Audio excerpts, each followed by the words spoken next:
হারাধনের তিনটি ছেলে হারিয়ে গেল দুই, একটি রতন রয়েই গেছে স্বপ্নটা ছুঁই ছুঁই। এবারের বিশ্বকাপ যেন কবিতার সেই হারাধনের কথাই মনে করিয়ে দিচ্ছে বারবার। একের পর এক হারিয়ে যাচ্ছে ফুটবল রত্নগুলো, যাদের কারণে ফুটবল এত সুন্দর, এত সাবলীল, এত দৃষ্টিনন্দন আর আকর্ষণীয়, যাদের পায়ের জাদু আর খেলার নৈপুণ্য দেখে ফুটবল বিশ্বকে বাধ্য করেছে তাদের খেলার প্রেমে পড়তে। তারা প্রত্যেকেই তো ফুটবল আকাশের এক একটা উজ্জ্বল নক্ষত্র।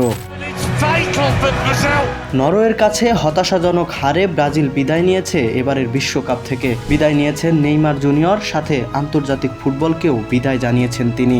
নেইমার শোকে যখন কাঁদছে পুরো ফুটবল বিশ্ব, ঠিক তারপরেই রোনালদোর বিদায় যেন কাটা ঘায়ে নুনের ছিটা দিয়েছে ফুটবল প্রেমীদের হৃদয়ে।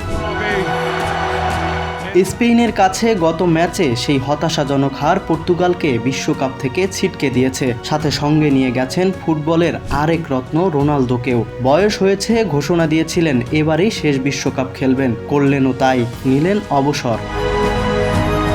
বাকি রয়ে গেল শুধুই মেসি। মেসিরও কি শেষ বিশ্বকাপ চলছে? মেসি কি পারবে?